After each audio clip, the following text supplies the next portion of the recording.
been on the watch list of Nigerian government since I was in the university in 1992. But I found out officially that we upgraded to the highest possible level. So, what do you mean by upgraded? Well, so they have different grades. There are people who they watch just generally, they are leaving the country, they just try to figure out where you're going. But the level that I'm on is the level in which whenever I arrive, I'm supposed to be accompanied, arrested, and detained, and taken to the office of the DG of DSS.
Well, I'm back home, but it was because when I left in March and also in May, I did make a promise that I'll be back. That I'm not going anywhere from Nigeria. So it doesn't matter what anybody tries to do, and that is why when I was informed and I got a copy of their memo to the airport that I was declared wanted, it just made me feel very proud that I was once again upgraded by Nigerian government. I've been on the watch list of Nigerian government since I was in the university in 1992, but I found out officially that we upgraded to the highest possible level. So, what do you mean by upgraded? Well, so they have different grades. There are people who they watch just generally, they are leaving the country, they just try to figure out where you're going. But the level that I'm on is the level in which whenever I arrive, I'm supposed to be accompanied, arrested, and detained, and taken to the office of the DG of DSS. That's the level that I am. I think it's the highest level. It's like the GCON of the GCFR of the National Award for Troublemakers. So what happened this morning? Because we saw all of the drama that unfolded at the airport. We saw security forces trying to sort of whisk you away, and at some point it looked like they let you go. Yes, when I arrived, they seized my passport. The immigration guy seized my passport. When I presented my passport for processing, and then after standing around for a while, I said, "What's the problem?" He said, "There is some notation on my passport that I should that needs clarification from Abuja." And I said, "Who is that? Who put it?" Of course, I knew. And, they said they're going to make them. They started making all kinds of calls, and then they asked me to sit down at a place. I sat down beside them after a while. I went back to them and asked, "What's going on?" And it's been like 30 minutes at this point. And they said they're still waiting for Abuja to clarify. And then they took me to their office where I was briefly detained. And then I tweeted before going into that office. Some 10 minutes later, they came and said, "Oh, this has been resolved. You can go." So I went to try and get my bag, because one of my bag was missing. I hope it's not the DSS that stole it. You said one of your bag was missing. Yes. Is it still missing? It's still missing, but incidentally with the airline to look for it, because the tracking on my phone from the airline shows that the bag arrived. So, but like I said, I don't want. I hope they didn't try to do something stupid with my bag, because they might not plant some things inside of my bag. I brought drugs into the country. I don't do drugs. All right. Now, let's talk about the reason why you are on the watch list. A lot of people have asked, what does this reflect of democracy? Well, it's a reminder to those of us who fought for democracy that what we fought for has not come to happen in reality. And we just have to keep fighting until we get what is desirous. And I don't know, even if the democracy as we know it now, globally, is even desirous anymore, because it's been hijacked everywhere, including from the source. There's no longer even do credible elections in the US anymore. It's just crazy. But what is known to us as our own way of interacting and accepting governance and democracy in this country. And that's the basis of our engagement and interaction with governance. So that's what we'll continue to fight for. But I'm not surprised, even though I feel sad that in 2024, people are still being hounded. Protesters have been arraigned and prosecuted for treason, in which they ridiculously wrote in the charge sheets that they're trying to overthrow the government with placards. And these guys are still in detention. Even when they're granted bail, the judges granted bail, given conditions that they know the protesters cannot meet. There's over 2,000 protesters where some protesters were detained for 60 days without trial by judges, federal judges. So these are part of the reason we must take our country back. And it's the reason I can never, I'm saying it, I'm not bragging, I'm not running away from anybody. It is either we get it right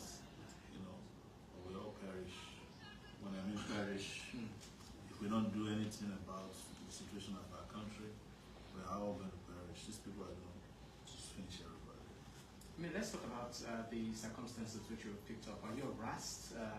No, I wasn't harassed. You know, it's difficult to harass me. I'm immune to harassment. I'm very calm in the face of provocation.